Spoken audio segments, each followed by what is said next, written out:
Good afternoon and welcome to the October 27th, 2022 meeting of the Fitchburg Historical Commission. I now will call this meeting to order. Please be advised, everybody, that FATV is conducting an audio and video recording of this meeting for public broadcast in the future. I also ask anyone else in the audience who is recording this meeting to please identify themselves for the record now by standing and stating their name and address. I don't think we have any guests in the room. And at this point, just identifying the members present, we have Andy Lepasti, Don Ostrowski, and Sam Blair, who's joining us by phone, and myself, Keith Cheneau, that's joining by Zoom. And at this point, our first item on the agenda is a public comment period. And I don't think we have any, and I have not received any written comment. Moving on to item 2, review and approve minutes of the September 29th, 2022 meeting. I believe everybody's gotten a copy of that. We did get a comment of 3 corrections from Andy in item number 5 of the minutes. In the second line of the comment text, remove the "and" between nearby and towns, so it says nearby towns. The second correction from Andy was in item number 10, in the second line of the comments. Receiving 4 votes, change that to receiving 3 votes. And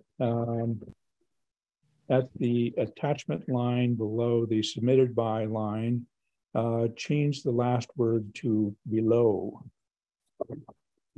Any other corrections that anyone has? And do I hear a motion to approve as amended? Make a motion to approve as amended. Second. A second. I think Sam seconded. All in favor? No, it wasn't me, but I do. Okay. All right. I did. But Andy did. Okay. Okay. All in favor, say aye. Aye. Aye. That's unanimous. Thank you very much. Okay, moving on to item number 3, status of Monument Park Local Historic District projects. We have one project that is in process, which is the Fay Club, which is doing in-kind preservation work on masonry work, etc. Hang on just one second here. I'm just going to mute myself. I have a call coming in. Sorry about that. That was the city clerk just noticing there was no meeting in the Westford Fitchburg meeting room across the hall from them. And I just wanted to let them know that I believe there's a notice on the door and we are meeting upstairs. So, status of Monument Park Local Historic District projects. The Fay Club is in process. I actually, the last time I stopped by, and I might have covered this in the last meeting, they were finding some, as they were getting access to higher parts of the building and near the roof and the parapets, they were finding additional water entry points where rafters and so forth and water was entering the masonry through gaps and flashing, and actually getting down through the flashing into some of the roof structure. And they're working on repairing that as kind of important work in doing that. So they're that is in process. They also started some masonry repointing, which they've done some on some of the lower level, and they've actually started some on the east chimney section that's next to the driveway. And Darkness.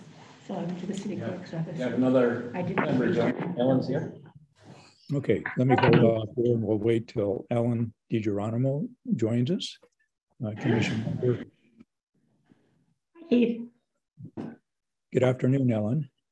how are you? Very good. Thanks for coming in. Keith, what was the name of the restoration company working on the Bay Club? Thank you. Your caller. Thank you. I'm sorry, I didn't hear that, Andy. What's the name of the restoration company working on the Fay Club? I don't remember. The general contractor is Remember, it was like the father and three sons, kind Yes. of. no, it's well, I can't think of the name. It's old. Sign up. I just want Old time restoration. Yes. Steve Curtis is the head of it. He's done a lot of restoration work, and his sons are taking over. And he has he's been selected by the Fay Club to do the work. And he's also contributing some of his time and equipment to the project also.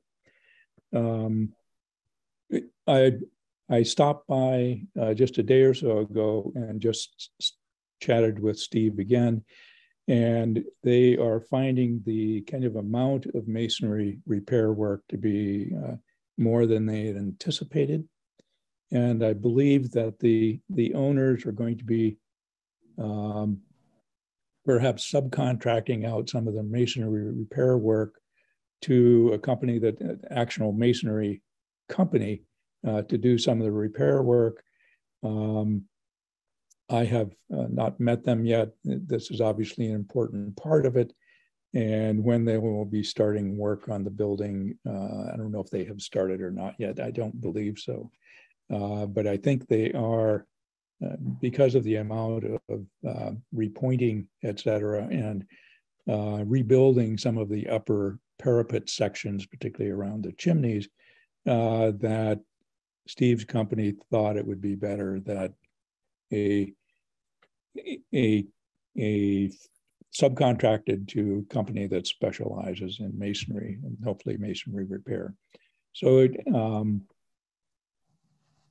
we have not, or I have not met with them yet, but I will communicate to the Fay Club that it would be good if we could just meet with them in person sometime to kind of review the process with them. Although Steve was going to also, I believe, the Fay Club people understand it some, but I'm hoping that we can meet with them. So that's an action thing that I will try to contact the Fay Club just to set up a follow-up meeting with their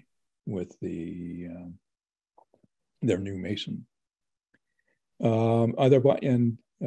Currently they are working on a lot of the wood portions of it, particularly the wood windows that are in the, it's an all masonry building, but it's a lot of many double hung sash, the very large size, a lot of stained glass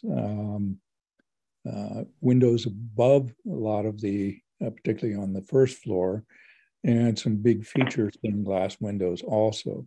So on the double hung sections, and particularly the visible sides of it, from the street and the side, the east side, Steve was installing some of their existing wooden storm windows that kind of came with the building, and also creating some new ones from some old growth lumber that Steve has to where there weren't, or there were missing sections from the old storm windows. He's creating new storm windows. They're also painting and scraping and painting the the sash and the frames of the windows, and doing appropriate sealant around the edges and so forth to keep out the weather and giving them a fresh coat and protecting the wood in there that hasn't been done for quite a while. I believe that their color is a darker, almost black color that they are painting it, which we do not in our regulations work with colors, but that's the process that they're working on. Steve is also working on rebuilding several rotted sections of the side portico where the steps go up in the open covered entry area as you go into the side of the building. And work is progressing, again, replacing rotted or missing members with Steve's old growth pine, I believe it is, that's hopefully will be more durable than the kind of new lumber that we get from the lumber yards these days. So that's kind of a brief update on that. It's in progress. They're doing in-kind repair. So we have given them a certificate of non-applicability because they're doing in-kind work. And so long as it stays in that category, they are good, and we're keeping in open communication with them.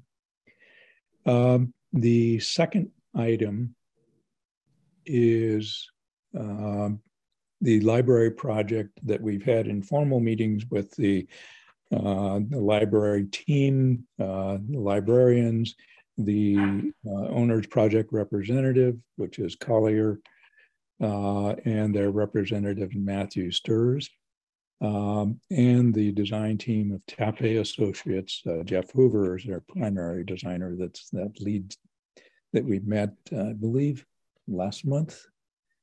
I can't remember the time now. In the process, they had gotten back to us, and they want to go ahead with the formal request for certificate of appropriateness. And we're working, they are completing the request and the documentation of their design that they'll be submitting for our review for the certificate of appropriateness. This will be a public hearing as required by Chapter 40 regulations for local historic districts. I think I had sent out a copy of some of the Chapter 40 piece to the design team, the library team, and copied all of you on that also. So it's important that we all review that and understand what the responsibilities are. And the process of holding the public hearing. The public hearing needs 14 days advance notice to all abutters. And the processing of this, we've is some staff at Community Development and Planning has said that they would help get the notices out to the abutters and working on the abutters list. A question to you as commissioners, for this particular hearing announcement, the basic regulations say that it needs to be abutters of the property by that definition. So it would be one property beyond, and it usually jumps across the public way. So the Monument Park and the brick building at the old Trinitarian Church site would be notified as a Fay Club, etc. We do have the option of including other interested parties, and this being our first public hearing, I'm asking your thoughts on if we actually notify all of the other property owners in the Monument Park Local Historic District.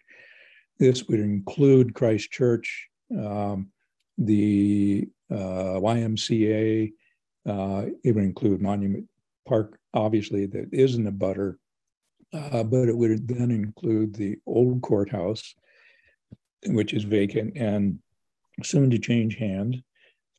And it would include the new courthouse, the old post office building on Wallace Street, or Wallace Way, I believe it is. And it would also include the Grove Street old site of the Historical Society, that owner. So a question to you as fellow members, do you think it appropriate that we include all of the property owners in the district with this as a notification, just as an educational process? So if they want to sit in on it and see the process and comment if they want also.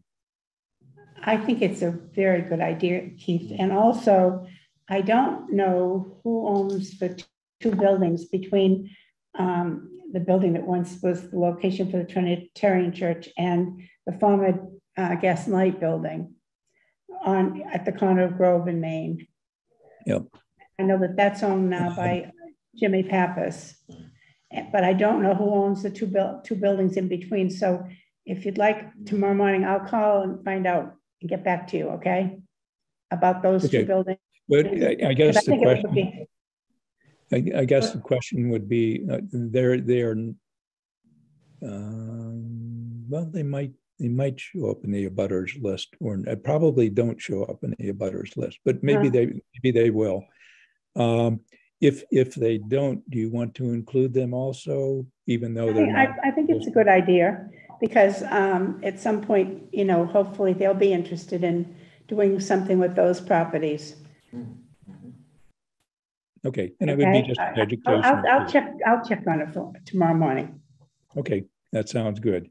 And Mike O'Hara is the one that community development that said that he or some of the staff there might help us get the mailings out. So, so any other comment? Should we include all of the property owners with this announcement, along with just the abutters? Yes. Yes. Yes. I think so. Okay. Yeah. So, okay. So, a motion to Accept a motion to notify all the abutters and the property, all the property owners.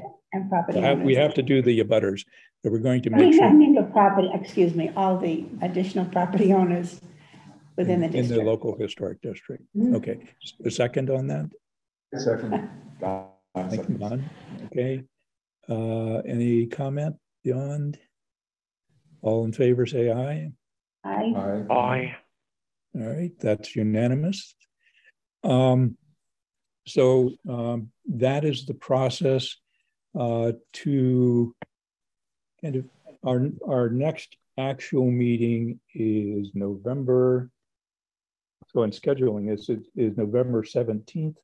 That really doesn't give us enough time to review the documents and get the notice out to abutters. So I had given a list to kind of everybody, including the library team, of some dates. Initially, Matthew said that the sooner the better, and he said November 28th is possible.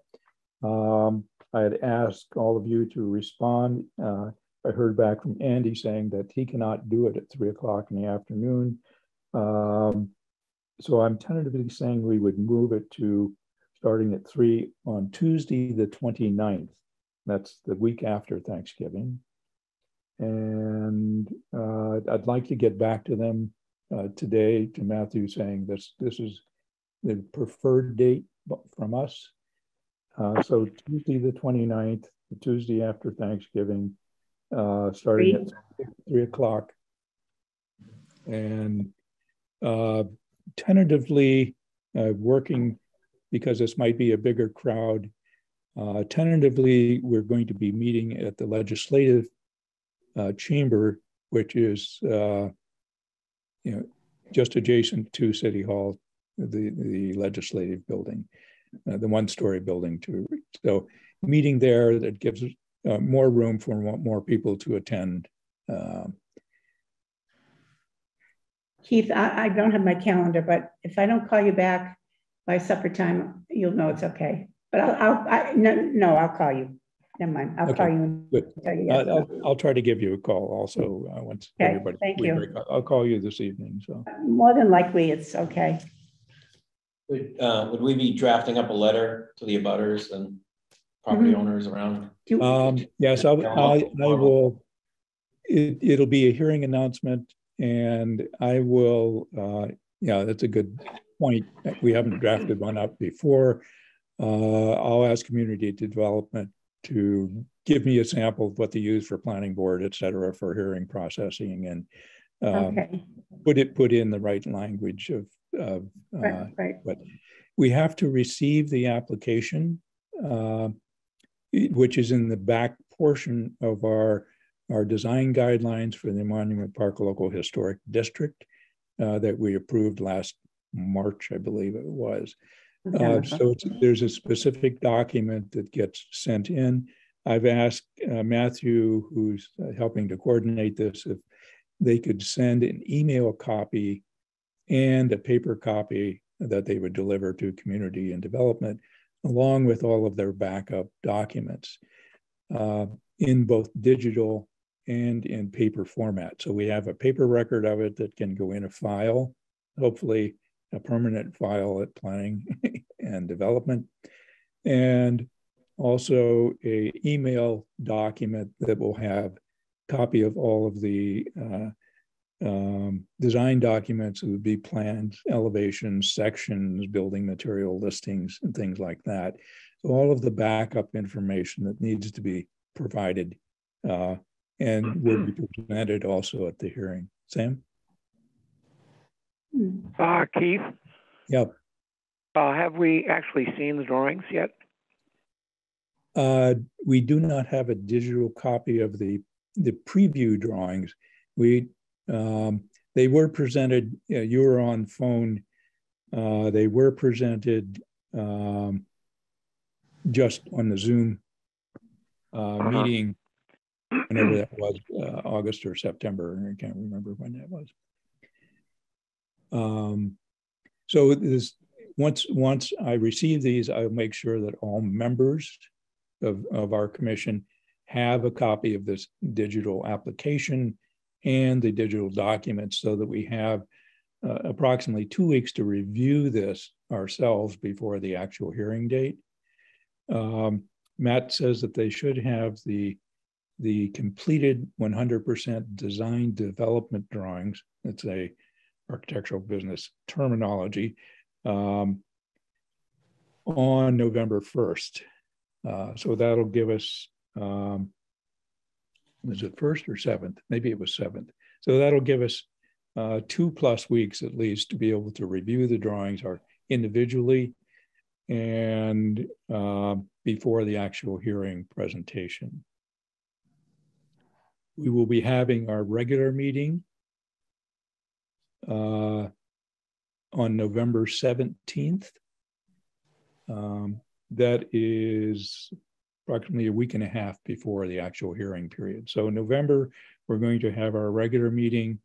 Rather than having it as our regular meeting, and the library project will be take a lot of time. So I wanted to do it as a separate meeting time. So we will have the hearing on the 29th of November, unless I hear differently from the rest of you. So, so we'll have time to review it, and I'll send out the digital copy of everything to everybody. And if somebody needs paper copies, I'm sure that we could probably have copies printed out for you to come by and pick up at City Hall.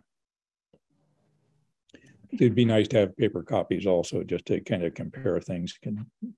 I'm sure there'll be multiple pages of what's being done, and these items should be, as far as materials used, et cetera, ideally will be addressed in these design documents, and so that we can make a decision, a prompt decision on this. they're obviously working with deadlines and the library approval process and funding process, and we want to certainly work with them to have this go as smoothly as we can. So, so in the meantime, during the next month, if you would review our design guidelines, review the Chapter 40C requirements that I'd sent that excerpt from. Yep. These are all important things that we need to be aware of and address for hearings such as this. It's an important one. Any other questions? Hopefully it's the beginning of restoration of Main Street. Really, Yes, because yeah. it's a very, and it's in a wonderful location. Yes. I've been talking to Keith about an idea. Is it time for something extra?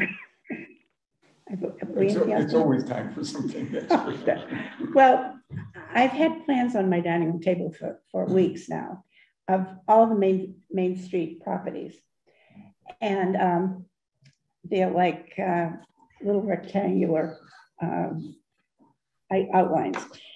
And I've been thinking about or Ellen and Andy, this is item 10. We'll take it out of order.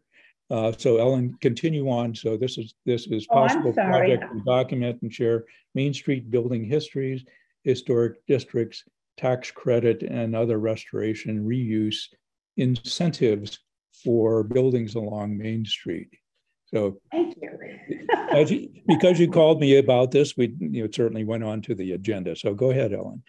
Okay. Well, anyway, I might have to clear the table for Thanksgiving, so I've got to move on it. So we will have six historic districts when the CDC completes the Main Street district that starts at Putnam and Putnam and Oliver and Main and goes up to the intersection at River Street and West, what I call West Main. And so I've been thinking of all of these buildings and how I think it would be possible for the Historic Commission to recommend that, talk with the city, sit down with the city, that we, first of all, identify all these buildings and the features that comply with being historic. And then ask the city if they would review each of those buildings. They'd have to have a meeting with the building owners and, to assure the building owners that they're just looking at what, if somebody bought the building or they wanted to do something, what they would have to do, identify them and prioritize them so that people aren't going to, owning the building are going to look at a list and say, oh, this is impossible. And at the same time, we would, I think before we need to do the first, take the first step. And that would be to do a write-up of each of these buildings. And I've got all the addresses, so I can provide them to you. And then, meet with the city and talk to them about, following up with the owners, with the city, hopefully doing what they need to do, and that we would supply information to the owners with respect to how the historic tax credits work. And so there'd be, it's almost like it isn't. It is a collection of buildings that all contribute to these 6 historic districts and how valuable they are to the owners. So I'm asking if the commission would like to work on this project. It would be one of our projects as a commission. Okay. Sure. And I will, I'll make a list of all, I'll put them all in a list. And at the next meeting, or if you want to come by, I'll lay them out for you so that you can see. I don't have the buildings from the upper common to the intersection of River and West Main Street. But one of the key buildings is the former School Street School. You Yes. probably, Oh, and yes. it's a dear building. Oh, it's a lovely building. I walk past and it's so heartbreaking. 'Cause Oh. It's just deteriorating It's like it is before your deteriorating, eyes. yeah. You know, well, that raises another issue, in case I forget. When, you know, that became city property, or that was city property, and somebody was interested in it, and there was a piece in the paper that it was sold. Mhm. And for future consideration, I think it's important for us to let the city know all these buildings that are in an historic district. Yeah, because So- the historic district, there's an arm of it that goes right down. Right, to that's include right, That building. to School Street. Right, And as you say, Dawn, it's a dear building. it is. And it used to be the school department. So I was, you know, I had a meeting one time with the superintendent, and I was amazed at the inside and the light. You know, all those windows provide such wonderful light. So you know, that's the area. And of course, we have the Morris Square District, the H. Francis District, I can't, I've got them all listed, but you all know what they are. I mean, I think it's really amazing to think that our Main Street is comprised of 6 historic districts, both federally and locally. Yeah, and Prospect Hill And Prospect. could be historic. I was just talking with Michael McLaughlin, who's on the zoning board, and he said, well, why isn't it a historic district? Why isn't Prospect Hill? Well, we could put something together, and I don't know what the first steps would be. There are H.M. Francis designed houses. Yes, I on know. it. There's a beautiful Some beautiful like old mansions. old mansions that on it, street, yes. yeah. And then there's tremendous history with the buildings, because That's the right. owners were the industrial developers of the city. They provided the economic foundation for the Yeah, city. Crockers. Yep. We And live the in a Simons. Crocker house. The Simons has lived, let's see, you know, where the house on the corner, beautiful brick house. It was owned by the director of Burbank Hospital at one time. You know, the brick house on the corner of Arlington Arlington. and Prospect. Yeah. And then the building, just as you go up, Bullock house. that's Bullock House. But then on the other side, there's Jimmy and Ann Reynolds's house Yes. was a Crocker house. Mhm. I think Madeline Gala owned it, but no, she was down the street. And then the house next to it is like it's set sideways, looking down over the city. Yeah. And I believe that was a Simon's house. Okay. And then Tom Donnelly's house was a Crocker house. And they are really spectacular. I know. And you know, if you take a left instead of going to the hospital, continue on Prospect Street, at the very end on the left-hand side, there is the dearest old house that's historic. You know, I think it's red. You know, if you bear left, Flat Rock Road. is that Flat Rock? If you bear left. It's rather left than- on, yes, it's on the left. So it's Flat Rock Road. Yeah, and Okay. then And then the reservoir is at the very top. at the very top. Yeah, it's magnificent. So it's the last one on the left. The last on the left, yeah. Yeah, they have chickens.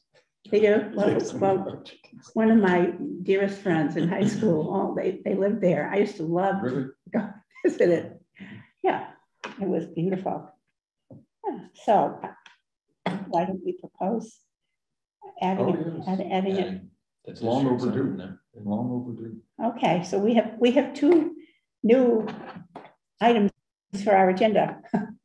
Yes, yeah, you know, I think just for anyone that will be tuning into this or listening to it or reading the minutes, there are, you know, the historic districts that Ellen is talking about, Main Street, and then our next conversation about perhaps creating another historic district, recognized district for the Prospect Street area.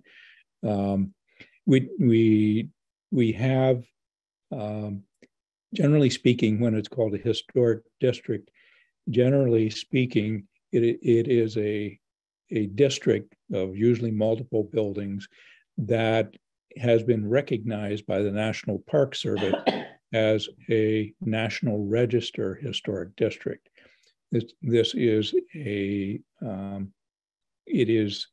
just a verification of the historic value of these particular groupings of buildings. Just like we have, and as Ellen talked about, the 6 that start from Warren Square, include the overlay district from H.M. Francis that picks up the Rollstone Church, et cetera. Then there's Monument Park National Register District, which is similar to our Fitchburg Monument Park Local Historic District, with a little bit different boundaries and a little bit different inclusions of buildings, but they all include Monument Park, the Civil War Monument Park in the middle there, with a little bit different groupings of buildings. So the Monument Park has both National Register and Local Historic District designation, and we only have one Local Historic District, which the library and the Fay Club are included in also, and those other buildings we talked about earlier. The beyond Monument Park, there are Moran Square. So Moran Square, H.M. Francis overlay district includes not random, but all buildings running up Main Street that were designed by Fitchburg architect H.M. Francis, including the School Street building that we just talked about earlier. And then there's Crocker Field, which is just off of Main Street. So I think our kind of Main Street area, the 6 are adjacent to Main Street. And then there are 2 proposed districts that are in the process of getting National Register recognition. And that is the Upper Common proposed National Register Historic District that basically runs from the telephone company building just west of the Fay Club up through the city, or the Upper Common area, does go back down to Boulder Drive a little bit as it's heading west. It includes the top of the Upper Common and not up Prospect Street, but reaches down Main Street as it heads toward River Street to School Street on both sides of the street, including Boulder Gallery, the old church that has been converted into business areas, and warehouse buildings back to the river, and other buildings on that left and right side going to School Street area. So that's a proposed National Register Historic District. And the 6th district is the proposed Academy Street Educational District that includes B.F. Brown School, the old brick stable, 2-story stable building besides B.F. Brown, just below High Street, Embankment Wall, and the wall is part of that proposed historic district, I believe. It also includes the old Academy building, the mansard roof building at the Y of Academy Street and High Street, I think. Yes. And it does include the Longueuil School building, which is the replacement of the H.M. Francis big school building, the high school building. Now it's the junior high building. And the included in this proposed academic education district is the Wallace Way staircase, a Wallace staircase that leads from Wallace Way or Street. I'm trying to remember. No, Academy Street down to Pritchard. Yes, Academy Street down to Wallace Street or Wallace Way. Pritchard. Pritchard. It's Pritchard. It intersects with Pritchard. Yes, Pritchard Street, excuse me, and it almost aligns with the street that goes down to the library then too, so which is Wallace Way or Street. There are one of each, and the one's in West Fitchburg and the other is in the center of town.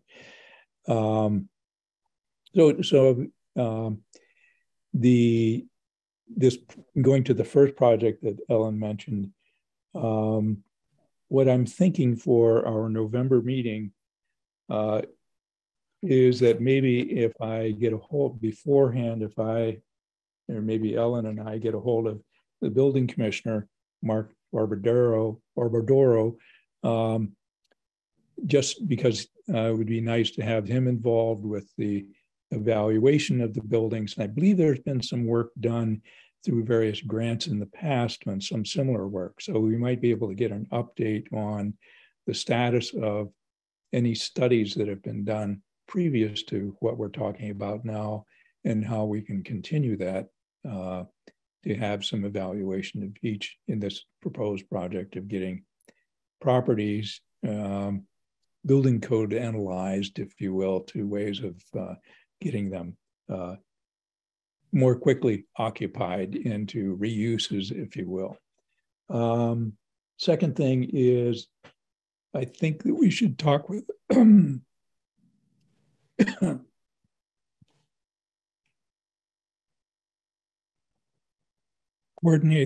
coordinate this with the planning department.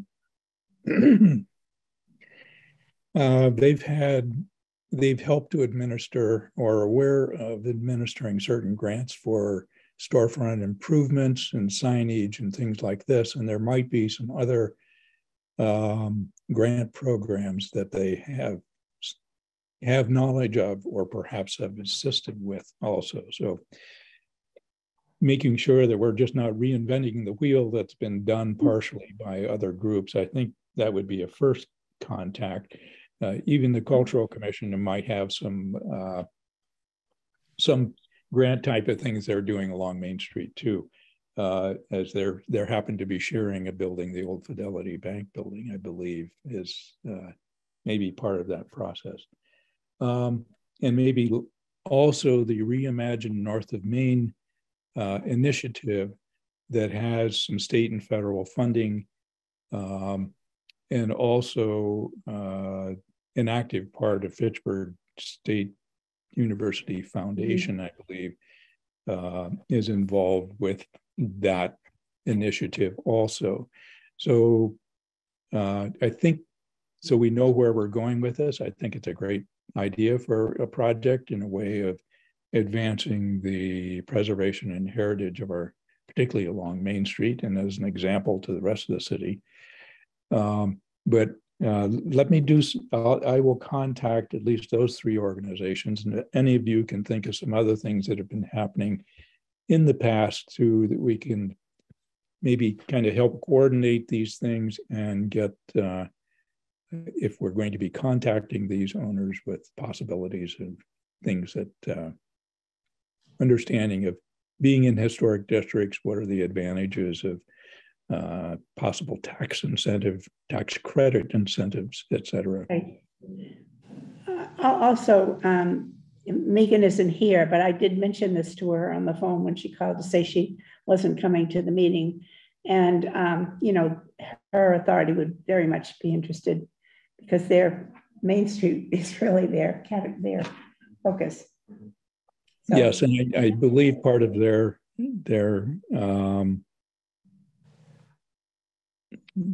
charter, if you will, is yes, certainly involves Main Street also, and ways of finding and helping to implement development, if you will.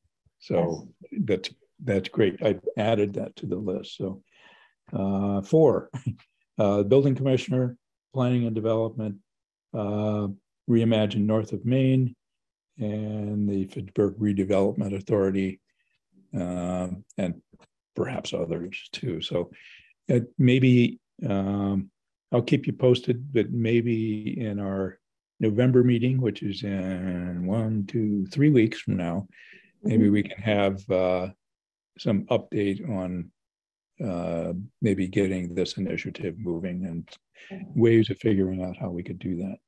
I'd be happy to work with you on it, Keith, you know, if we could kind of develop a plan and what we would want to speak to them about.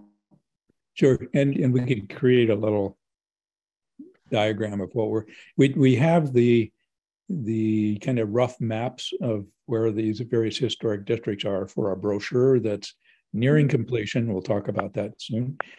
And we can use that graphic to kind of highlight which particular areas we're talking about as we talk with these various other supporting groups and commissions.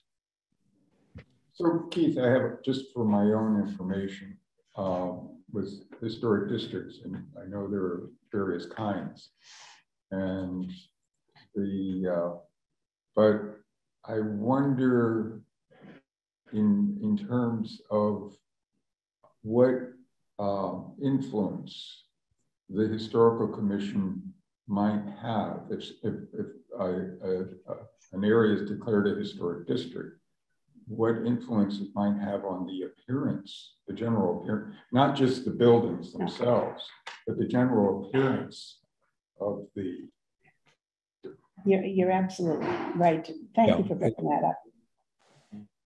Yeah, it's one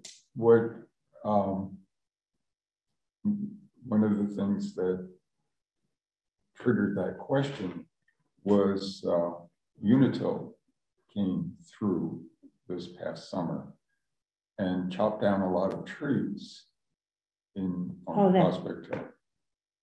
And the Arlington Street is now, I call it Bleak Street because there's no trees.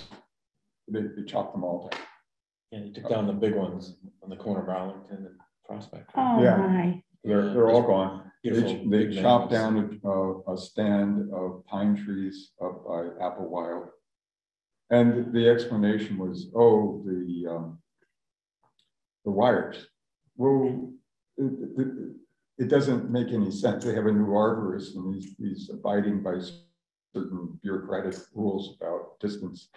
And it's what Wendell Berry calls a sacrilege. Because these were beautiful trees. They were, yes, I admit, you know, here and there was a tree that was diseased, had ice, had to come down. But like that stand of pine trees, oh my God, that survived the ice storm.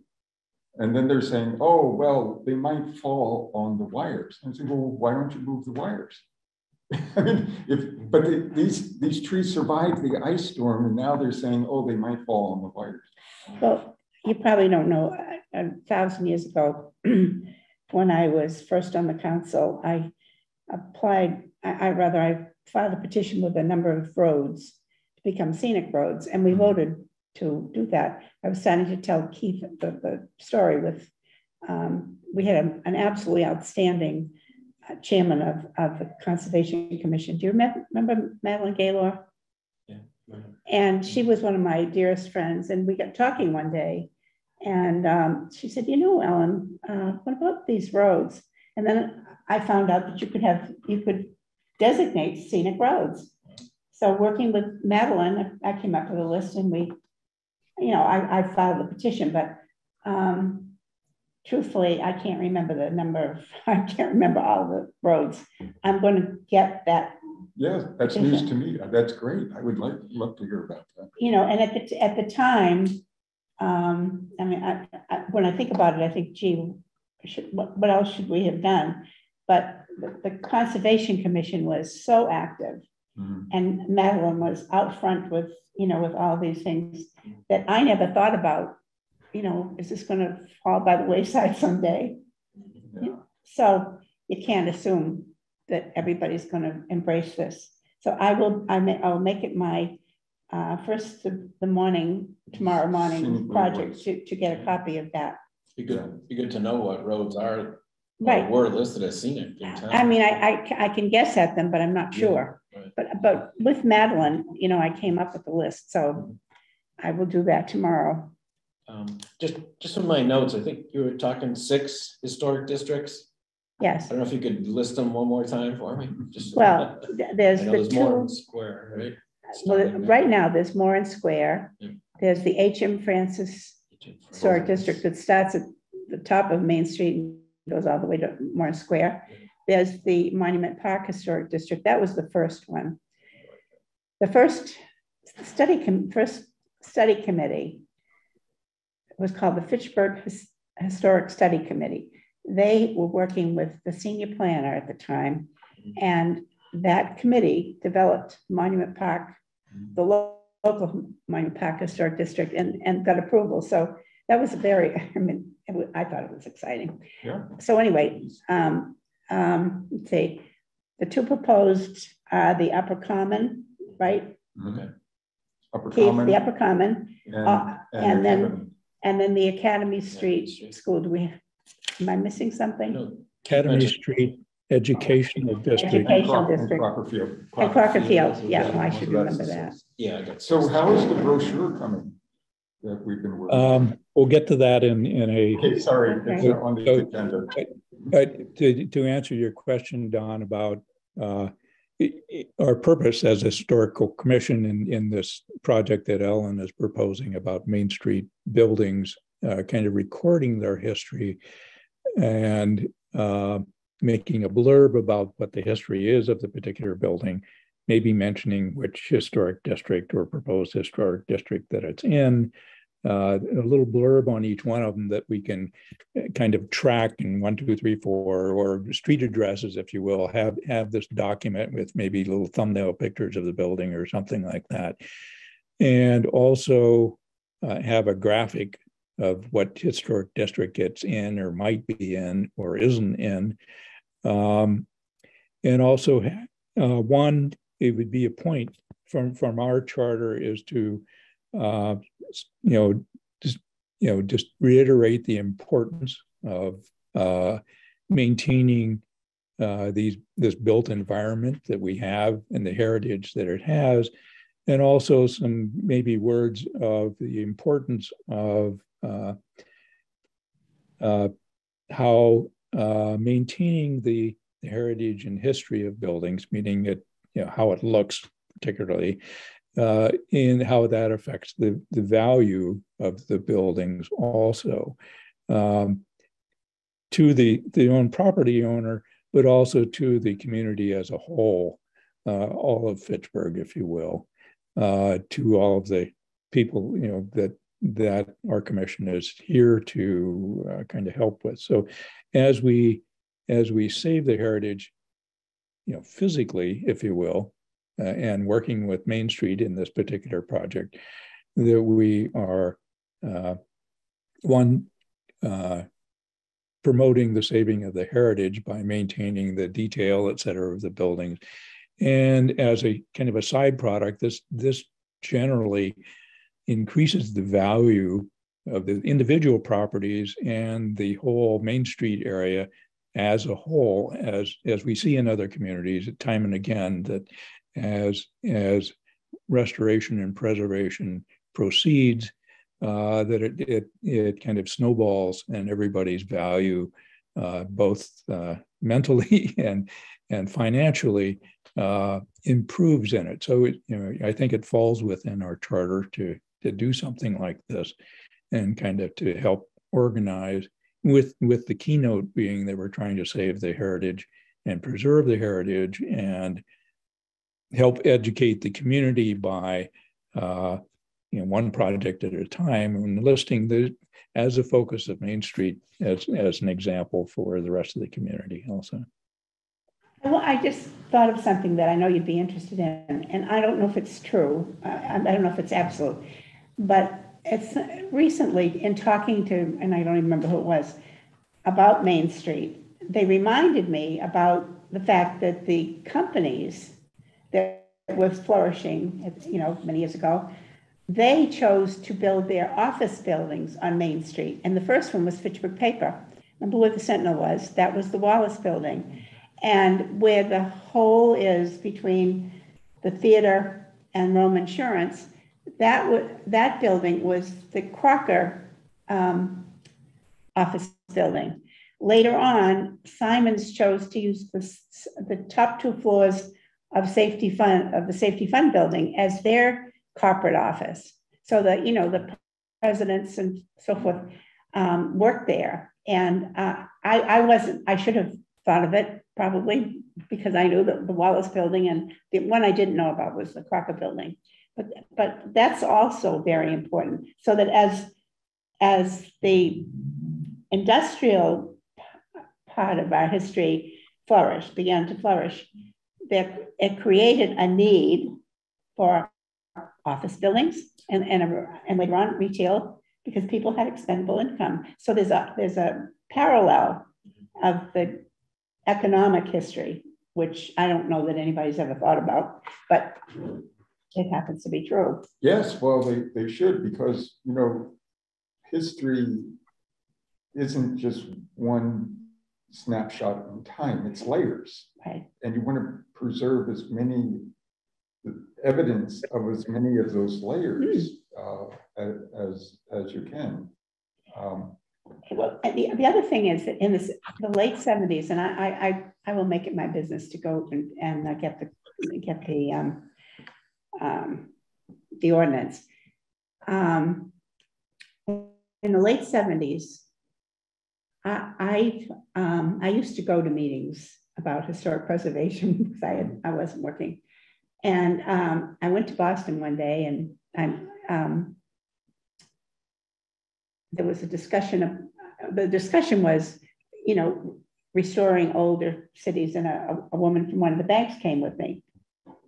So halfway through the meeting, I raised my hand and I said, well, I come from the city of Fitchburg, and we're very interested in encouraging, reuse of the older buildings and so forth. There was a gentleman who was there who I didn't know. He raised his hand after I finished asking if anybody had any suggestions. He raised his hand and he said, young lady, which I appreciated, and he said, before you talk about doing anything with economic development with your downtown, you better take a good look at that river. Because and I said, oh, but I can tell you, that's what beginning to look at that. And there's a woman leading. Marion started. And I said, so thank you for mentioning it, but I'm also happy to tell you that we're addressing that. Yes, that's right. Sorry. No, that's okay. So item number 10, I think we're proposing a look at a new project for us, which is Main Street, recognizing particularly the history of buildings up and down Main Street, and as kind of a focus and the intent to share this information with the property owners and helping to be a conduit for restoration, preservation, and reuse of these buildings, and kind of just an informational piece. And with this, to maybe discuss this more at our next meeting, and with other things, we'll put out a feeler to the building commissioner, park planning and development, Reimagine North of Main, and the Redevelopment Authority to get some ideas, and they may have additional information and data that we could include in this informational document or documents that we're looking at it from the preservation side specifically. Okay.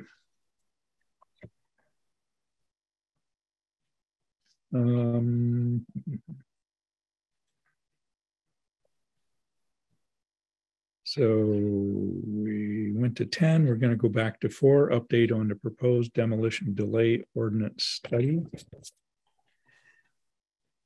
go ahead, Keith.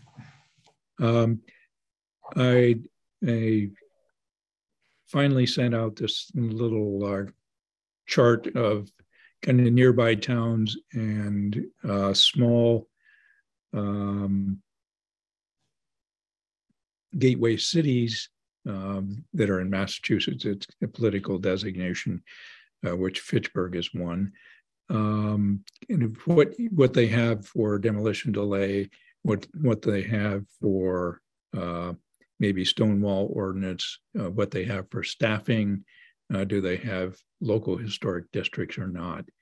And I also included whether they're part of the community preservation, or if they've elected into the Community Preservation Act or the CPA funding piece, which I believe is a small percentage on property transfers, is taken whenever a property transfers. A small percentage of this goes into a Community Preservation Act fund for that community to reallocate into the community. So just being able to look at our neighbors and look at other small cities in the state that have similar issues to what we have, and just as kind of a document to for our own information and perhaps sharing with others of what other communities are doing. So it's just a information document. So anyhow, Don. Thank you for doing that. Yeah, and the map, is that the document you're talking about, the map that has those communities that have a demolition delay bylaw? Listed some of that, right? Yeah, I found that really useful because we have, we have 3 communities around Fitchburg that have demolition delay bylaw. Yeah, I was surprised. Yeah. Thank you for that, Keith. And the other. And I think that's a good point to make when we Holyoke, Pittsfield, and Ashburnham. Ashburnham, there's more. Yeah, Lunenburg and Leominster all have demolition delay. And so the arguments about, well, what about those towns that don't have them? Yeah, well, they're not historic towns. Fitchburg is a historic town. That's why you need a demolition delay ordinance. That will be my argument. Yeah, there's also been, I don't know if you're all on the listserv for the Mass Historic Preservation listserv that's kind of an open email comment, and people post things. If you don't receive that in your email, let me know and I'll make sure you have the email address for it so you get it. But there's at least like once a week, there's some comment about one specific community or another dealing with the demolition delay ordinance issues. And it's interesting to kind of follow those. So if you don't have the connection, they're just sent right to your email address, and it's free, and you can opt in and out of it. But it's a good comment. I know Sam receives it. I think he's commented in the past, and it's an informative piece of issues that people have with their local historic districts, with demolition delay, and other particular issues. It's our peers, if you will, and sometimes comments from staff, et cetera, from either the Preservation Massachusetts nonprofit group and their staff, or from people on staff at Mass Historical or other towns and cities historic commission members. And there's also building restoration people that are involved in it, and you put out a question and you get lots of answers from it. So it's a important piece. There was a survey, just kind of an informal survey last month or so, person asking for people's successes and failures with demolition delay ordinances in their communities. And it was some interesting dialogue going back and forth on those two. I don't know if you've seen those or not. So I just wonder if we had a demolition delay in effect, if we could have saved the Johnsonian. Oh, I'm sorry. Well, the Johnsonia Hotel. the John, absolutely, and we'll have a conversation about that after. Okay, Right. Absolutely. Yes. Yeah, I don't know if did it last a year, or it certainly lasted for 6 months. It's standing there, I think. But yes, and the most damage was on the top floor, which could have been removed. Yep. Yes, in answer to your question, absolutely. At least there would have been dialogue. Yeah, I think we really needed dialogue in that case.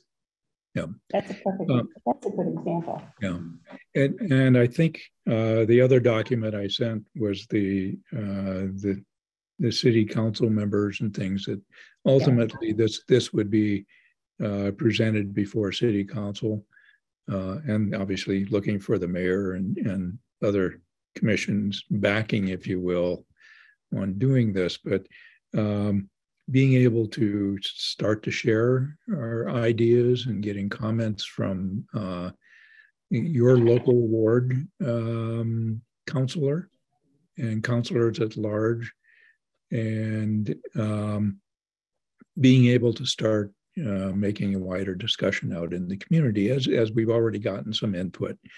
So I think it's important to share what it's about and the intentions and the good things that could come from it in the kind of the game plan.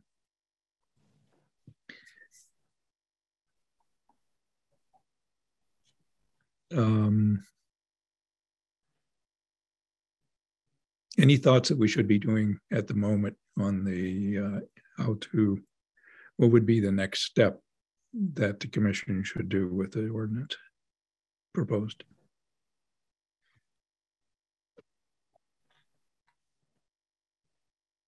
Oh, we've all had an opportunity to review it. If you're talking about taking the next step and voting it as a proposed ordinance. Yeah. What, should we present it to city council? Should we put an article in the Historical Society as another article in the coming months or quarter? I'm not sure how the newsletter comes out quarterly, I think. That's one way to getting to 200 people, perhaps. I think that's what Andy was saying the mailing list might be. Also, what other communication channels do we have? Obviously, talking to the Historical Society Board of Directors and maybe getting some feedback in maybe a formal or informal session with kind of the governing body of the Historical Society. That would be one group. I don't know, how would we communicate our thoughts and getting. Andy, what would you advise about the Historical Society? I think it would, not only for the demolition delay, but there are a number of things that it would give us an opportunity to talk to them about other things that we're working on. But for the purpose of the meeting would be to share the demolition delay with them. Yeah, to share it with like the board of directors there, right. and probably also to get another article out, so that people are seeing that kind of ordinance we want to suggest. I think we want to create buzz. Yeah, you have to do that. Create a buzz. Yes. So, rather than just bringing it on the city council, what is this? And I think if we use the Johnsonia building, everybody knows and was respectful of that wonderful building. Sure. And just another bit of history, my understanding is that Mrs. Johnson, that she had that building she had that building created in memory of her husband for all that he did for Fitchburg. I don't have the actual fact, but I've been told that many times. So is there any plaque on that? There might have been, I don't. But now, is there any? No.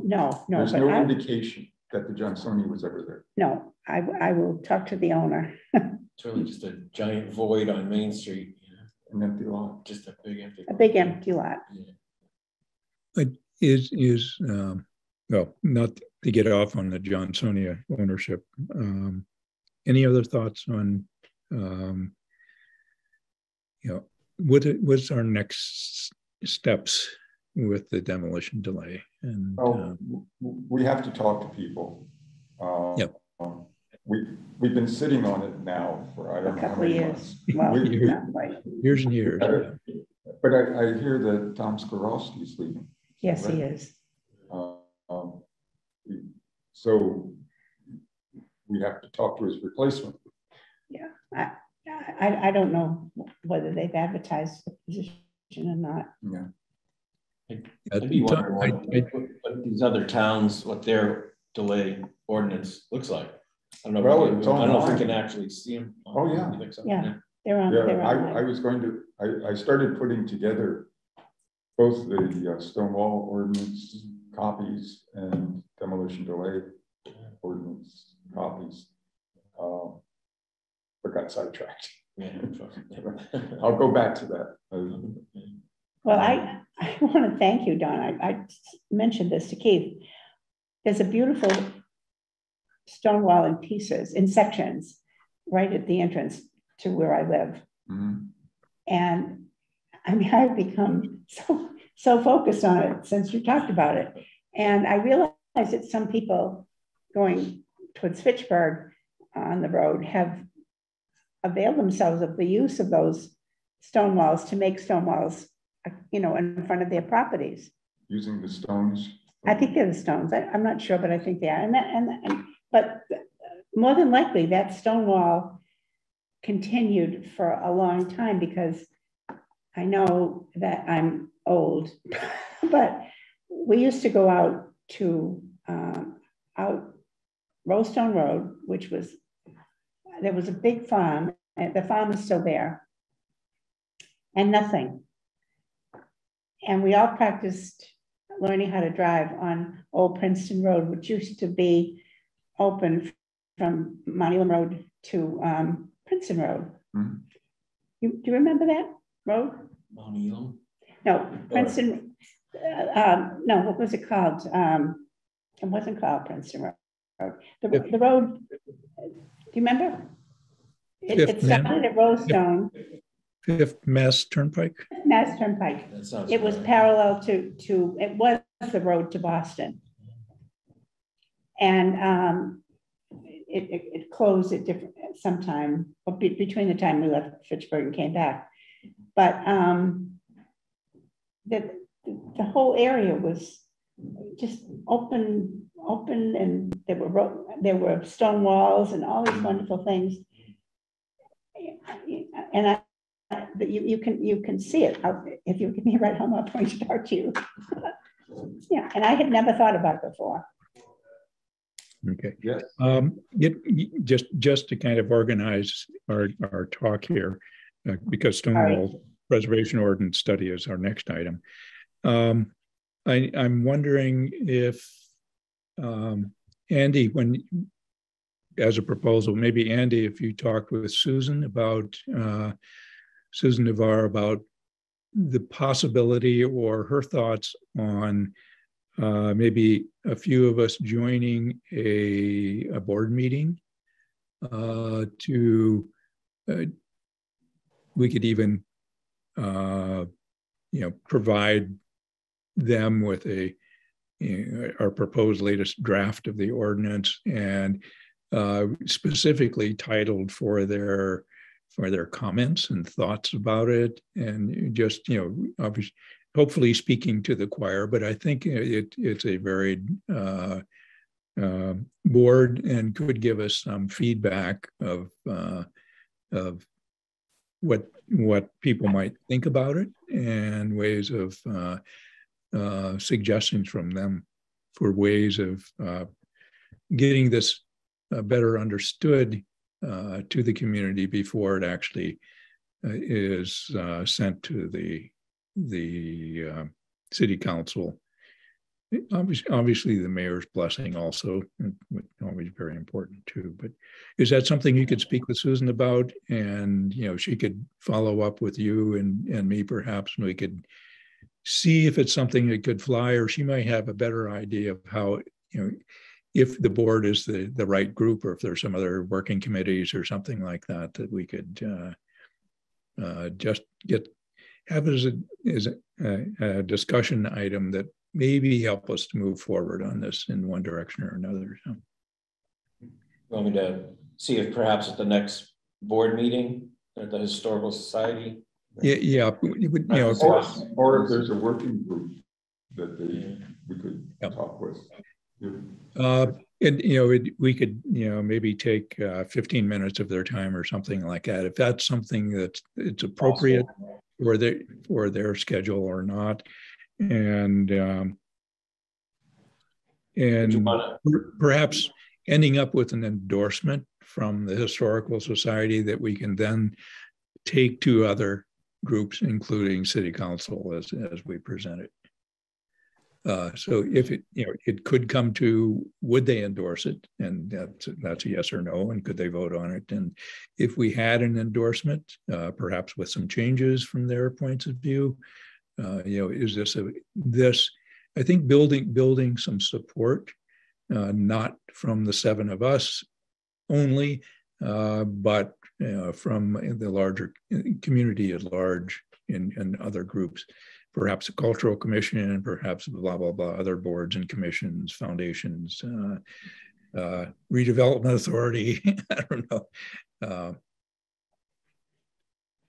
Would you want me to bring up both of our ordinances, the demo delay and the stone wall one, or just at a time? Well, they're kind of related. Yeah, we could do them both at the same time, I suppose. And making sure that they understand that they're separate things and they could be approached differently, perhaps. But sure, save time, do them both at the same time, and whatever would work best. And I know the society has other agenda items beside this. So if it doesn't work in the next coming one, is there a future meeting that, and I don't know how often they meet, but is it something that could be brought up perhaps with their Historical Society board and or some other working group within the Historical Society?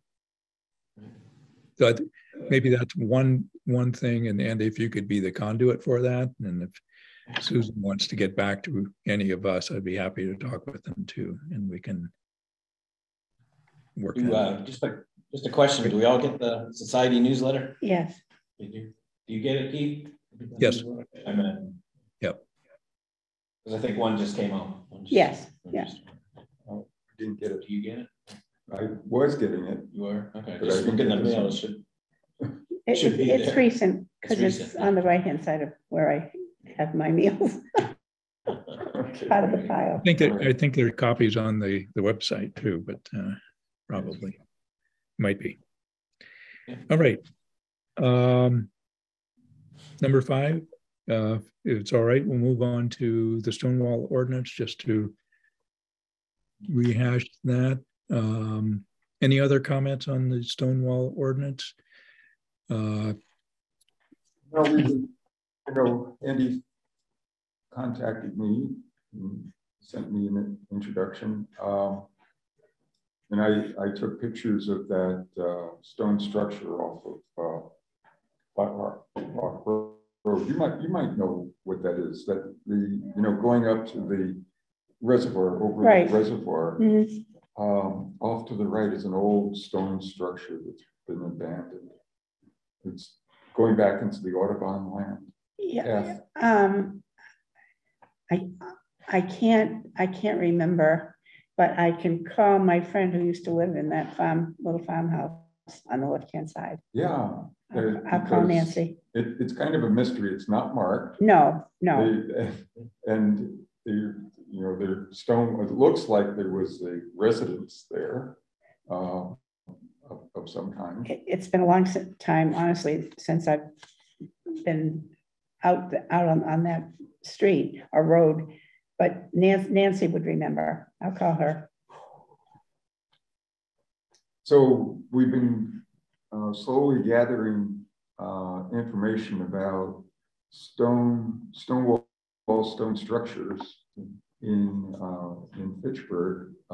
Andy had a picture of the pound, Fitchburg Pound, which I had completely forgotten about, although I had been there at the dedication of it. It's kind of a neat structure and still in place. It's still in place, yeah. Is that Ashburnham Hill Road? Yeah. And there are these other gems around, so they're not just the one that I'm referring to on Millstone Road. That's interesting, and you can see that remnants of had been used on good properties along the way. Is that are you talking Rollstone Road when you go like way up from Electric Ave? Right. Almost to Route 2. Almost to Route 2. Almost to Route 2. Just as you get to the flat area, there are 3 ranch houses and a farmhouse across the street. And then as you go along, you have to follow it because it's not all together. Yeah. I'm gonna have to drive up all the way up there. I passed it thousands of times. Dawn, I lost it, Dawn. Okay, I'll get it back. Just to continue a little, me and Dawn are kind of working on an article of our stone wall ordinance, and Dawn started a handbook of stone walls in town. So we're trying to put that together as a historical society newsletter article. Oh, that's wonderful. And we want to get a few more pitches to go with it. So we'd like to find out what this structure was. This is the one you're talking about for off of Flat Rock Road. I'll call Nancy today. I'm pretty sure she'll be home. The other, and again, I really miss the fact that I can't drive and don't have a car. But the wall that is behind this Laurel Hill Cemetery, as you're coming on you're still on Kemble Street, I think, and you're coming to the intersection. Yeah. That wall there, that must have been the retaining wall? The retaining wall. Yeah, it holds the cemetery. It's monumental. It is beautiful. Big granite blocks. Yeah, and I just what I wonder, and I would never have thought about it. Thank you very much. If those are from the quarry. Yeah. Good point. Yeah. Good question. Because it's really good looking. Yeah. And as we previously mentioned in the proposed historic district of Academy Street, the High Street retaining wall back behind the stable, that is a dry laid, retaining wall. That's in that Fitchburg is, because of its geography, is a very unique city in the Commonwealth of having this very steep streets and community built on hillsides, both sides of the river, if you will, and the as it developed in the 18th, 19th century, the use of stone to be able to create roadways that were level and terracing off of one property to another, and it, a lot of it was field stone and a lot of it was probably quarried, and I think kind of understanding there was field stone because this part of New England, the glacier dropped all of this, rock and so forth here.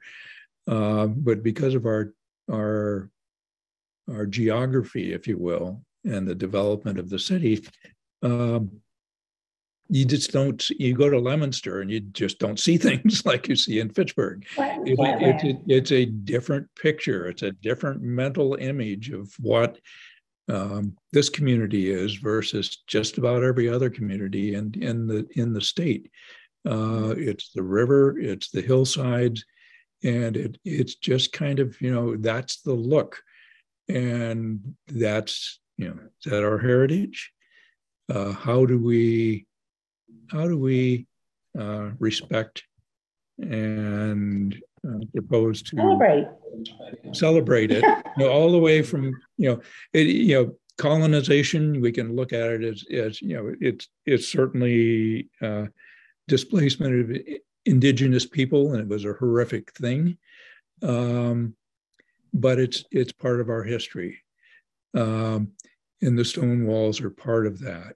And as we look at the use, as kind of a continuation of this occupation by Europe and other countries as we spread west from the seacoast, and we created our John Fitch and the other families that created their little steads and their homesteads or fortresses, if you will, in the wilds of the indigenous people's hunting grounds. Indigenous people did not own property, but our ancestors claimed property or were given property or were allocated property through the new conquerors, if you will. It's part of our history, whether we like it or not. It's there, and we should learn by it, and we should not deny it, and we should preserve it as a kind of a memory and craftsmanship, and also kind of where we all kind of came from and how we did it. Did we? So these are important parts of kind of preserving our heritage and recognizing it for what it is, and the beauty of the craftsmanship and the technology of the days and the people that labored to do it, and even the fine mansions that we see with their fine, nicer retaining walls, were a show of prestige at times, et cetera, or walling in or fencing in their properties, versus just kind of the retaining walls we see on Kimball Street that are basically holding the hillside, and the 3-decker up on the side of the property, so it doesn't fall down, and the old granite steps that people used to walk, and they would take the pedestrian bridge down to the valley where they had their jobs and things. So these are all, like the cemetery wall and things. When all of these things are part of, the visual clues, if you will, to our heritage, and our respect and ability to communicate or help the city understand the value of this. And it it is Fitchburg. It's you don't see it anywhere else. Well, I'm not sure that it's still there, but if you leave Blossom Street and you come up. Oh my gosh, it's the street. It runs by on the back of Fitchburg High School. The street behind Fitchburg High School. Do you remember what that's called? Pleasant Street. Pleasant Street. Okay, so Pleasant Street. We'll start at behind the high school. You come to the end of Pleasant Street before you turn right to continue Pleasant Street to Blossom Street. There used to be a cobblestone street there. It was the only one. Very steep, right? Very steep. Yeah. And Cobblestone Street. And it was there when I was in high school, because I think we kind of all wanted to walk up that, I'll have to check with some of my classmates, but try it out because it was unusual. Yeah. Now, I don't know. That's called J Street. J Street. That's right. That's right. I think that was the cobblestone street. Yeah. Did they pave it over? I thought I heard Susan just mention the last cobblestone street in town got paved over. That could have been it. It probably was. Yeah. but it really, It should really almost was. just seal it off and leave it, you know. Is it just ignorance? Are they oblivious? No, I think it's fair to say that, you know, the thinkers or the people that made decisions, they were always looking forward to, you know, what was important. And I apologize for doing this, but it's important. Yep. I picked up the paper. They're going to tear down the old railway station. And I might have been in junior high school. And my father came home for dinner that night. I said, Daddy, they can't do that. He said, what are you talking about? I said, they can't do that. And he said to me, do you understand, Ellen, that we have the rail service, and it was very important at one time, but now the automobile, honest to goodness, this is a real conversation. The automobile is now the mode of transportation, and which everybody can eventually participate in.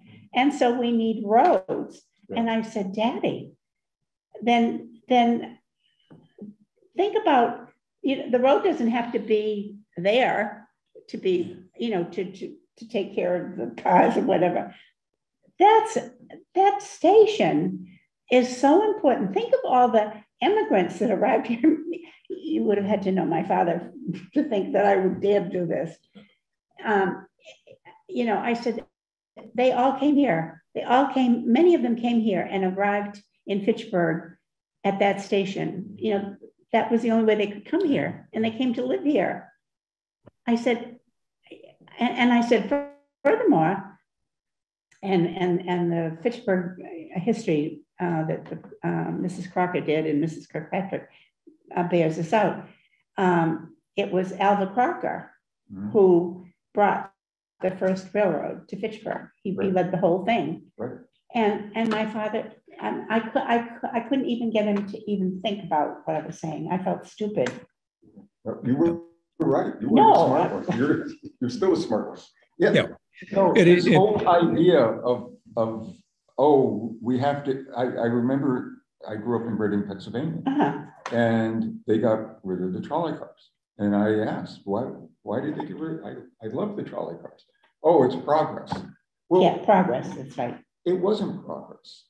And we have evidence in Los Angeles. A court case was brought because they got rid of the trolley cars. And it was a collusion between Firestone Tire, General Motors, and Standard Oil to get automobiles in. So this whole notion of, automobiles are the future, therefore we can get rid of these other things. Yeah, that was all propaganda by these large corporations. And this isn't just a conspiracy theory. No. This was proven in court in Los Angeles. Well, I mean, you know, I don't remember if there were lots of articles in the paper about it, but, you know, I was just a kid. And it just seemed to me that they could do what they had to do for the roads, right, and leave the absolutely fire station. Yeah, and now trolley cars would be ecological. They would be beneficial to trolley cars. And people would enjoy them. They would. But I do think that the word progress is the centerpiece of their thinking. Oh yeah. You know, I mean, my father. And that covers everything. He was only one person. It's like Unitil saying, "Oh, we have to protect the wires."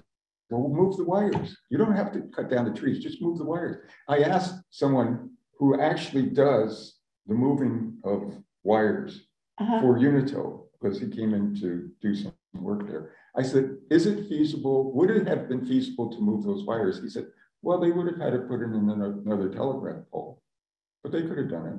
And I said, "So instead, they chopped down all those trees." Yeah, but you see, but they had they had to the process for that. They had to go before the council to get permission. Yeah. So I think that our first foray into becoming educators, you know, when we meet with the historical society about the demolition delay and the stone wall, we have to begin to really speak out. Yep. To help people I think we've been quiet much too long. I know you haven't been, but I just have a big mouth. But let me bring it back to. All right, sorry, Keith. Once again. We have some progress on that. You and Andy are working on this newsletter article, also on Stonewall, which we have much discussion on,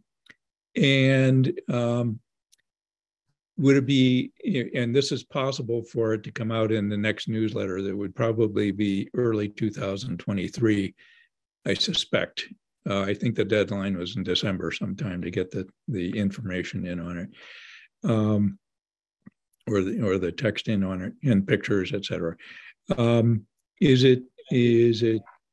Should we, as a preamble to us meeting with the board of directors, should this article go out first and then say that we would perhaps meet with the board of directors after this is published, so there's kind of a, the newsletter has talked about it, and then work with Susan to meet with the board of directors in the first quarter sometime of 23 after the article comes out.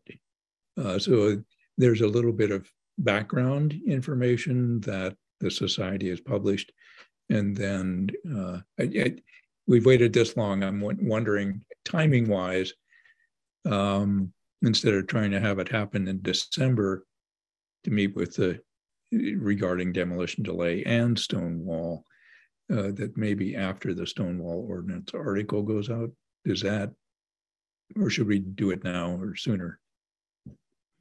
Talk to Susan, see what she thinks. See what her opinion is. Yeah. Okay. Not sure when the board meetings are, if those are like quarterly too. Mm-hmm. Yeah. They used to be monthly, but that was years ago. Yeah. The board might be a good cross section just to get feedback for us, and taking up 15 minutes of their time or something and just presenting it and getting some quick feedback. Sending them the information ahead of time with a big draft written across it, just so it doesn't go out to everybody knows that it's not enacted yet and it's not coming down on them. Rights aren't taken away, etc. So okay, we'll just leave it up to Susan. We'll talk about it next meeting regarding both of these issues. And thank you both for working on this article. I think it's a good outreach thing, and we should do well in it. Any other comments on the demolition or Stonewall? Yeah, Keith, could you and I put our heads together on where we are with the brochure this week? You're more advanced. You know more about it than yes. That's on the agenda also. Number 6. So number 6, if I can, I'll go ahead with number 6, which is the Simon Saw and Steel possible documentation. We've had this. Yeah, I have talked to one of the heirs, and she assured me that she talked to some of her cousins. So I will, and that took a long time to happen. So I will contact her. Should we do that together? Maybe send them kind of a information person on that, or I could contact them saying that Ellen told me to call you, or I would tell her that you were going to be calling her. Okay. Let me call her. Okay. I'll call her tomorrow and ask her, first of all, if she had a chance to speak to any of her cousins, and that I'd like to be able to have you call her to be more explicit. Yeah, and we could make it conference call or something like that too. Right. Okay, I'll do that tomorrow, Keith. Okay, and maybe, and again, let's just try to get this moved off the agenda or moving a little bit forward here. So, and that sounds like a good plan. The other thing that, along with that, at some time, if we do meet with Tom's replacement, could we talk to them about that having more with us about getting some funds in the the fund that community development block grant funds to pursue this too, right? Because it that would be, and if that happens, we can assure the Simons people that this will continue for other industries. Okay. Yeah, I think this round is probably coming up shortly here. We'll probably hear about it soon. Okay. I think it happens in the early part of the year. Mm-hmm. Allocation of that and applications. Okay. So we'll probably be getting some notice of that. I'll call and check on that too. Okay. And just well, okay. That sounds good. Number 7, historic districts information brochure, map information. Ellen, Don, and myself have been working in the past year with Fitchburg State students and faculty member there in creating a graphics for the brochure and some online information. We are in kind of the a little bit stalled final 10% of the work to be done on the brochure. The woman who was doing the graphics with us has kind of worked through her kind of time allocation that she was getting a slight stipend through the Crocker Foundation for Civic Engagement to kind of work on this. She said she would volunteer her time to help finish this up. I emailed her last week or the week before saying I'd be happy, we or I would be happy to meet with her to just kind of go over the final points of finishing the brochure. And I haven't heard back from her, and I will try to follow up with her again with another email. I know she's a young woman who's busy and has other jobs and things too, and going to school. So, but sooner we finish it, we can come to how we can publish this and get it out. And it will kind of go hand in hand with our other project we talked about, the Main Street property owners, and kind of focusing in on them. So they can certainly reinforce each other. So we'll keep this on the agenda until we hear some more and hopefully have this finalized, along with the street signs that would designate these 6 historic districts through close to Main Street. Number 8, Wallace Building entry stones. There may have to be moved out of the space for rent the redevelopment authority has on Boulder Drive, and will be disposed of probably. So we had some comments of perhaps they could be used on the rail trail and some of the park or settings. Sam had also mentioned perhaps I think it's called Renaissance Park, just to the northwest of City Hall there, the convergence of Boulder Drive and Main Street, the park area there, that I looked it up on the assessors, and that property is owned by the Rollstone Bank Foundation, I think was what it's in the minutes. Yes, they created it.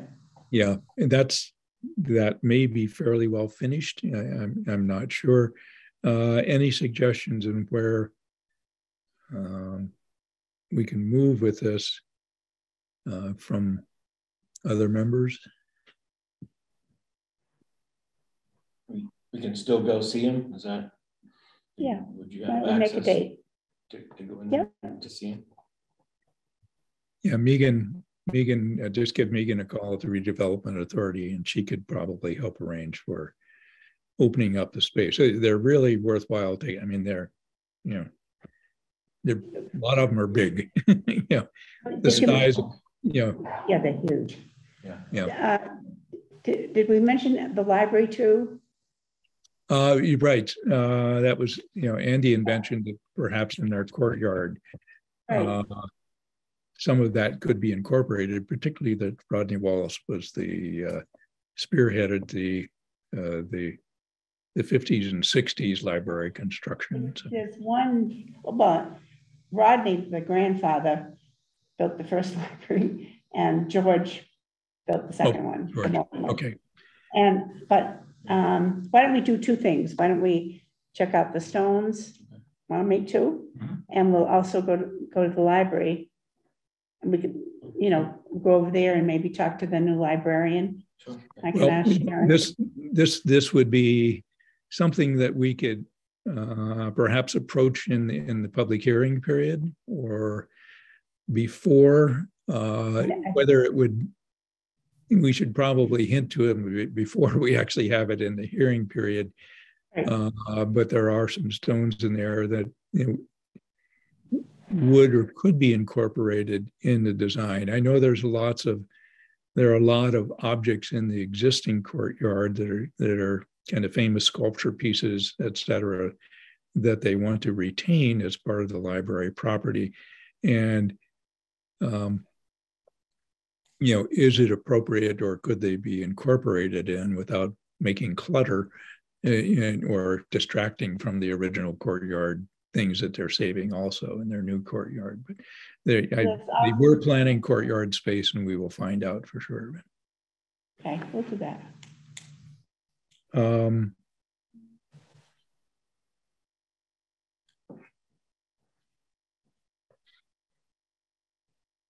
So possible library. And I guess we should communicate that to them sooner than later. I'll check with Sharon, okay? Sharon okay. Bernard. Yep. She's active on their building committee too, I'm sure. You are too. Are you on the building? I was, and I haven't been involved in the new one. So, and probably appropriately, I shouldn't be. So, as we're coming together on this. If we want to take a little trip to see the stones, yeah. And if you could talk with Sharon, just kind of get her opinion, and she can broach it with the rest of the committee and the designers. Historic markers, new sign maker update. 257-5964. Okay, thank you. Sorry. Go ahead, Keith. Okay, so I'm just hustling along here. Historic markers, new sign maker update. We had a vote at the last meeting. I haven't done any action on it. I haven't contacted the New Jersey firm yet about working out an appropriate payment method. I apologize for that and hope to work on it. Luckily, we've had no applications for new signs. But we should update our website exactly what's happening. So we'll carry that over to our next meeting. And no word on recovery of the... No word. If you haven't received a check, I guess I haven't heard anything either. So, all right.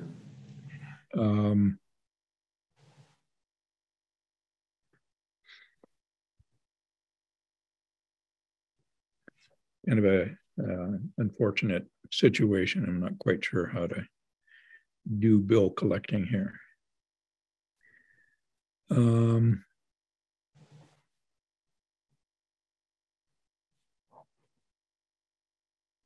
Number 10, we've talked about possible project document share Main Street buildings. We talked about that earlier on.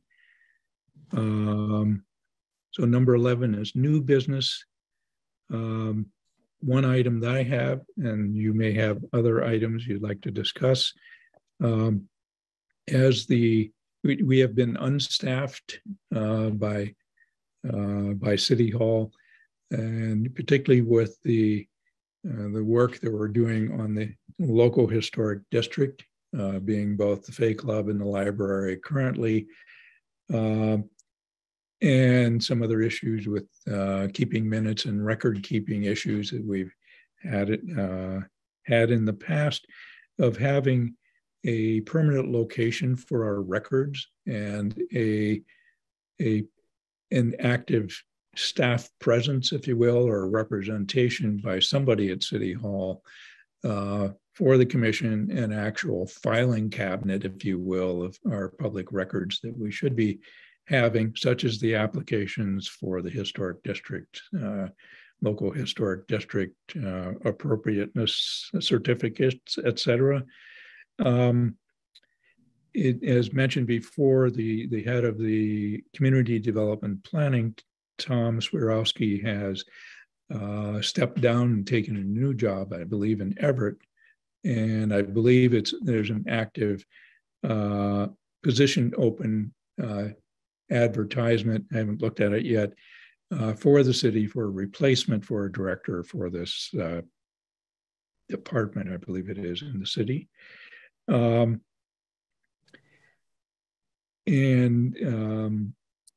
talking with Ellen on this also, and we thought it might be appropriate that we perhaps approach the mayor and perhaps Councilor President of the City Council, Zarella, about seeing if we could get some staff support for our commission because of the kind of additional workload that we are starting to have.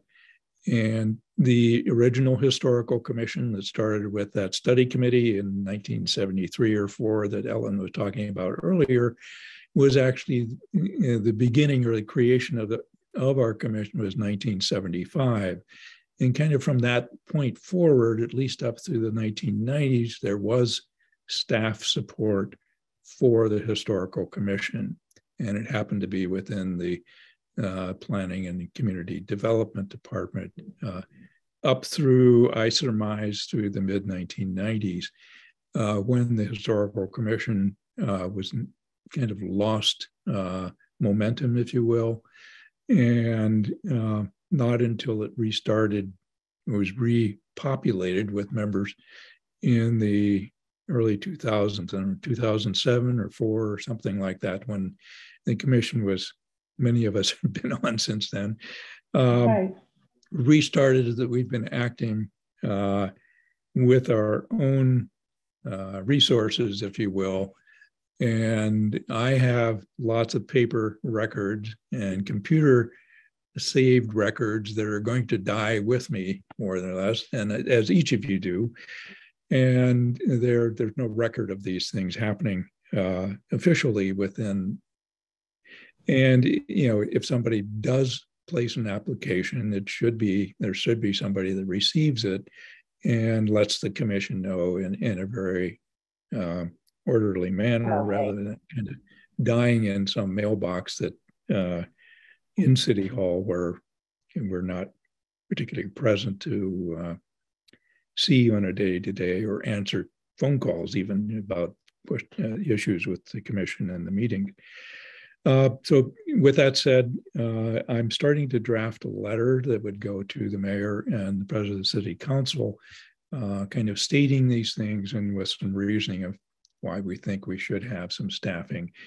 And that as they are, one, looking for replacement to head the Division of Community Development, which most cities and towns that have historic local historic districts, and certainly the city the size of Fitchburg, do have staff support for their historical commission in some way or another.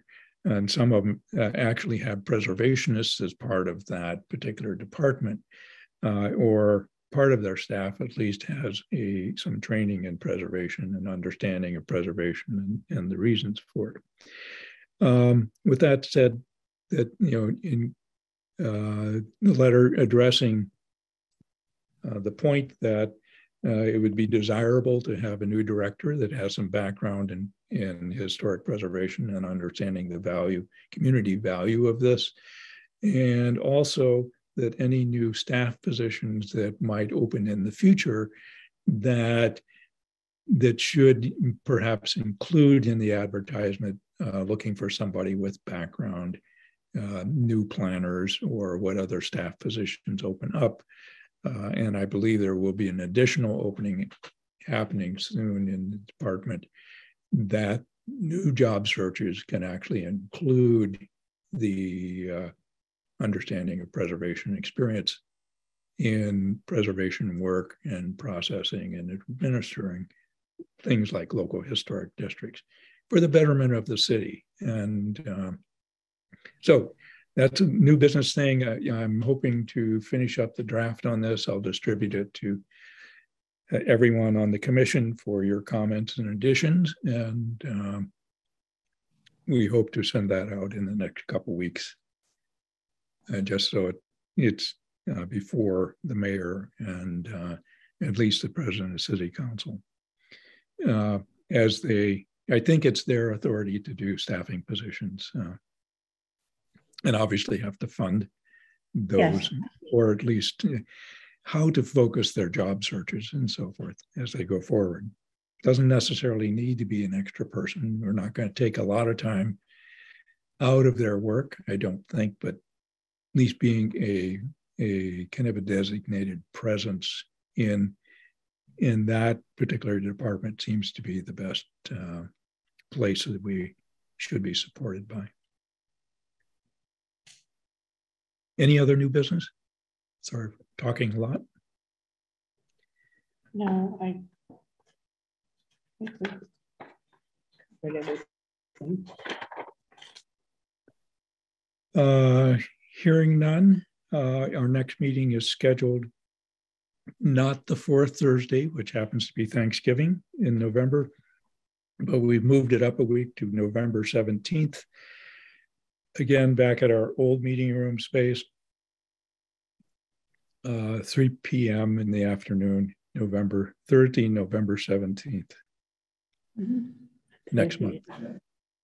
And the hearing following that, perhaps on the 29th. And I'll keep you appraised of that. Motion to adjourn? So move. A second? All in favor? Yes. Right. Thank you all. The meeting is adjourned, and we will be in communication and be meeting in about three weeks from now.